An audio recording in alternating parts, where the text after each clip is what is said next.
So I'm bisexual, so what? It's a thing, and it's real.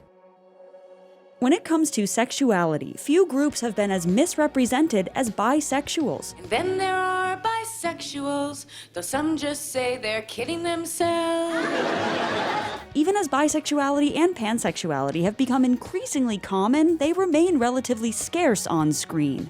I'm not straight, I'm bisexual, and I don't care what you think about it. Filmmakers have also been reluctant to embrace it. And when bisexual characters do appear, they're often depicted as sexually greedy, It's greedy. He's double dipping. untrustworthy, or confused. Bisexuality isn't even a thing. It's like saying, I'm a cat person and a dog person. Pop culture continues to reinforce the idea of bisexuality as an experimental phase, You and her? It was just a phase. Just a phase? or a passing trend, That generation is all about sexual experimentation. All the kids are going by. or worse, a myth. Bisexuals are like demons or aliens. They don't exist. While film and TV have generally become more inclusive toward homosexuals, why have we struggled to give bisexuals and pansexuals the same recognition? It's called LGBTQ for a reason. There's a B in there, and it doesn't mean badass. Okay, it kind of does, but it also means bi. Here's our take on how pop culture has shaped our view of bisexuality and how the increasing prominence of sexual fluidity has left them both more and less visible than ever. I'm also a unicorn. Maybe a bicorn. Either way, I'm starting to believe in my own magic.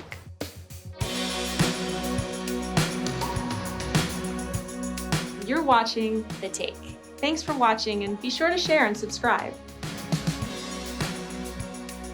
This video is brought to you by Mubi, a curated streaming service showing exceptional films from around the globe. It's like your own personal film festival, streaming anytime, anywhere.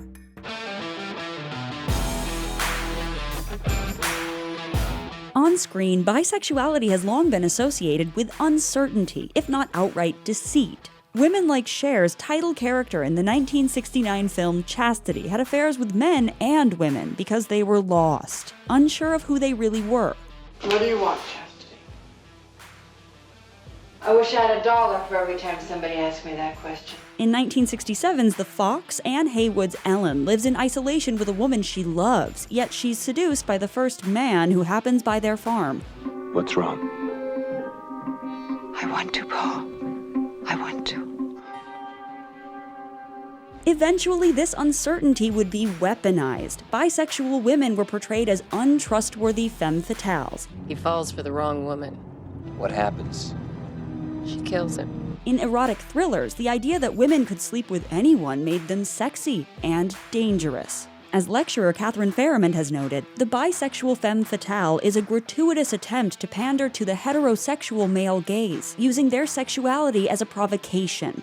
In 1992's Basic Instinct, Michael Douglas's detective finds himself caught in a web of sex and murder with two women whose bisexuality is portrayed as alluring, sinister, and key to their duplicity. Would you like her to join us sometime? The film garnered protests from activists who decried it as anti-gay and anti-women, reinforcing the stereotype that anyone queer is evil or not to be trusted. She's got a degree in screwing with people's heads. But even 1996's Bound, which was lauded for its depiction of romance between Gina Gershon and Jennifer Tilly, still makes bisexuality part of its character's deceit. Everybody knows your kind can't be trusted. Tilly's character falling for Gershon's lesbian ex-con marks the beginning of her betrayal of her criminal boyfriend. You don't want to shoot me, right? Caesar, you don't know. In these depictions, bisexuality inevitably revolves around men, with women using it to mislead or titillate them, and usually both. After tonight, the three of us are not to be seen together again. While not as prevalent or eroticized, depictions of the bisexual man are often just as dangerous and untrustworthy. You can sleep with anyone, can't you? In the 1970 black comedy Something for Everyone, Michael York's bisexual Conrad seduces the son and daughter of a rich family to gain access to their fortune. Critter and Quintus approve of you. They only approve of murderers and perverts. Which are you? Both. He's insincere in all his affections. His sexuality is defined solely by how he can exploit it for personal gain. The 1988 TV series Midnight Caller offered a far more menacing spin with a controversial episode about a bisexual man who deliberately infected people with HIV. He feels that if he pretends he doesn't have the disease, if he denies its existence, it won't kill him. Now that's sad for him, but it's deadly for those he sleeps with. Although these kinds of portrayals are largely in our past, the myths they foster remain pervasive. Bisexuals, you just can't trust them to lie to anybody. A 2013 study in the Journal of Bisexuality found that the misconception of bisexuals as hypersexual led many to say they don't trust bisexuals, believing they're more likely to cheat. I know you've been with men, you've been with women. Were you just looking at that guy? Bisexuals have long been viewed with skepticism, even disdain, by both heterosexuals and homosexuals. You can't even decide if you like boys or girls. That is, if they accept that bisexuals even exist. I'm not even sure bisexuality exists. I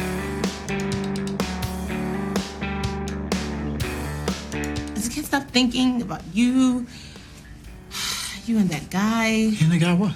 The mistrust of bisexuals manifests in another damaging stereotype, the idea that bisexuals are simply confused. How can he be bi anything? He's a child, he's obviously very confused. Pop culture has often portrayed the bisexual man especially as secretly gay, even in ostensibly sex-positive shows. I like to think of myself as pansexual.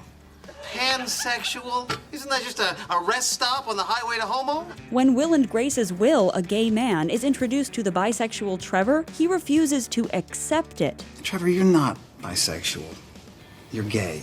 On Sex and the City, Carrie reacts with disgust when she finds out a guy she's dating is bisexual. Is that a problem? I mean, what kind of question is that? Is that a problem? Of course it's a problem. And whereas the female bisexual is celebrated as sexy or exotic, the male bisexual mostly just causes others to recoil.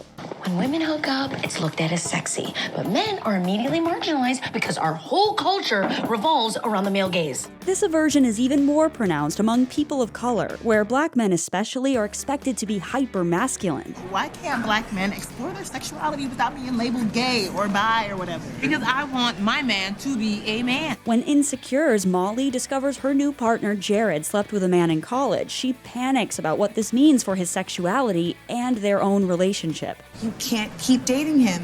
He's gay. Because that totally makes him gay, right? The myth that bisexual men are secretly gay has been propagated even by the media that ostensibly aims to tell their stories. Romances between men are inevitably marketed as gay, even if their stories are more nuanced than that. Brokeback Mountain's reputation as a gay cowboy movie contradicts the fact that even if Ennis and Jack clearly love each other most, they also end up married to women they do exhibit attraction to and share sex lives with. Jake Gyllenhaal has averred that it's really about two straight guys who develop this love, this bond. You know I ain't queer. Me neither. His co-star Heath Ledger saw no need for labels at all, saying the whole point is that it was two souls that fell in love with each other. I wish I knew how to quit you.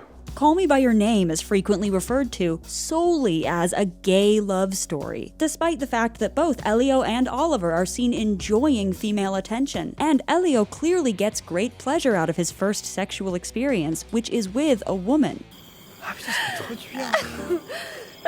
A similar erasure occurred around the 2016 film Moonlight, which was praised as a film about black gay life. But its protagonist, Chiron, has only ever had one sexual experience. You're the only man that's ever touched me. I haven't really touched anyone since. With his childhood friend Kevin, an open bisexual. You remember Samantha? Fine ass Samantha.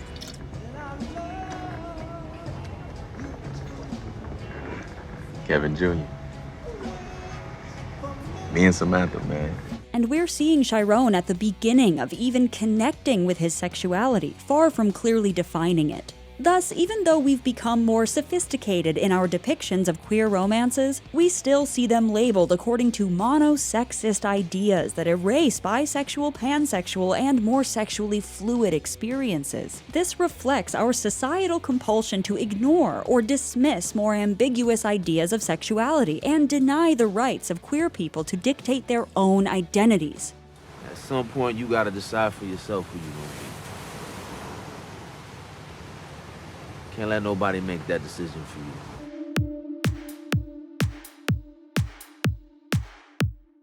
And then I realized the only reason I wasn't automatically asking them out was because she was a woman. Increasingly, gender and sexuality have been understood as far more fluid than those traditional labels suggest.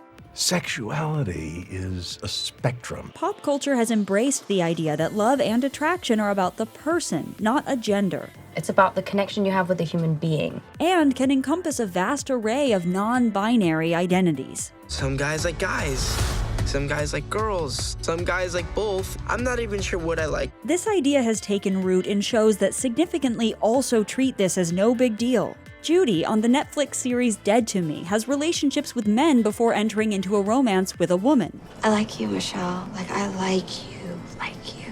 It's a shift that her friend Jen accepts without questioning what it means for Judy's sexuality. You like her.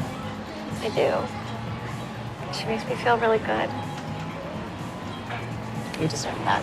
As showrunner, Liz Feldman explained to Refinery29, "At this moment we're living in, I know so many people for whom it just is what it is. You love who you love, you're attracted to who you're attracted to." The Schitt's Creek character David expresses similar sentiments after sleeping with his female friend Stevie, who had just assumed he was gay. I like the wine and not the label.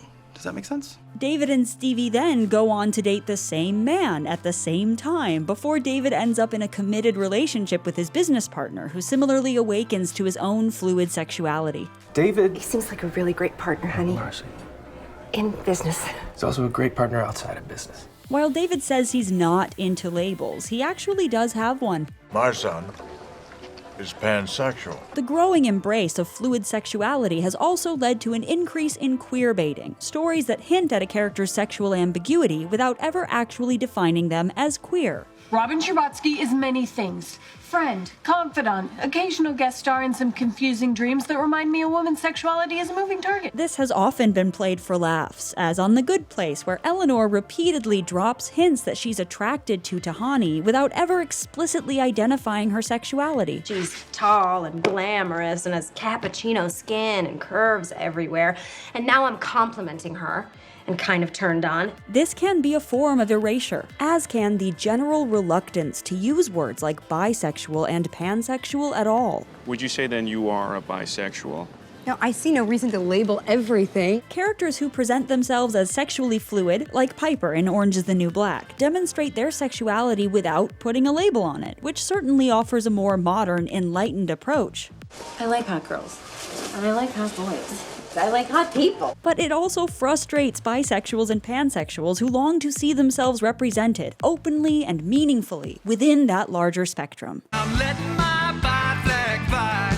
Not gonna hide it, not gonna lie. Fortunately, bisexual representation seems to be growing in quality, if not yet in quantity. You don't have a preference? Italian, Mexican, Thai, white as one, choose one. Food over the other.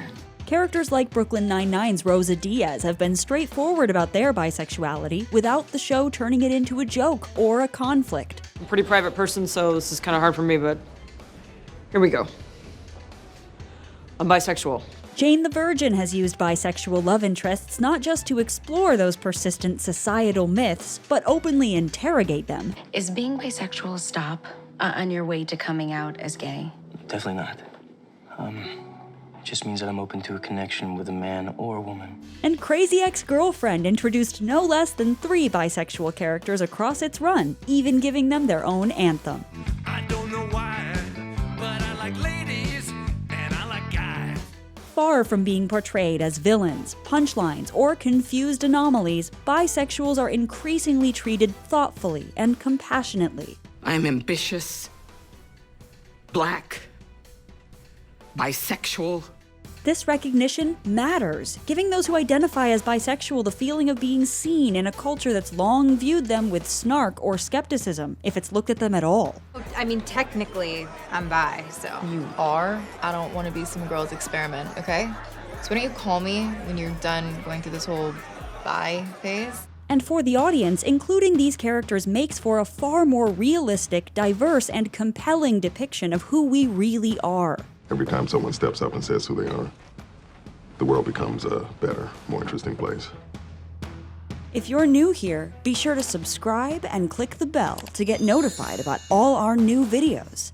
This video is brought to you by Mubi, a streaming service we love. Mubi is a treasure trove of films. Every day, Mubi premieres a new film. Whether it's a movie you've been dying to see or one you've never heard of before, there is always something new to discover. So in this world where it's very easy to spend hours debating what you should watch, Mubi is like having a really cool friend with amazing taste in movies, making it so much easier for you. They feature hard-to-come-by masterpieces, indie festival darlings, influential art house and foreign films, lesser-known films by your favorite famous directors, and more. Plus, you can even download the films to watch offline, and there are no ads, ever. This month, Mubi is proud to be partnering with the Locarno Film Festival. Directors Lucrecia Martel, Lav Diaz, and Miguel Gomez have curated a selection of films from the festival's rich history that will show in the Mubi library. Mubi will also premiere highlights from last year's festival, including festival favorite Echo, Runa Runarsson's beautifully shot portrait of Iceland.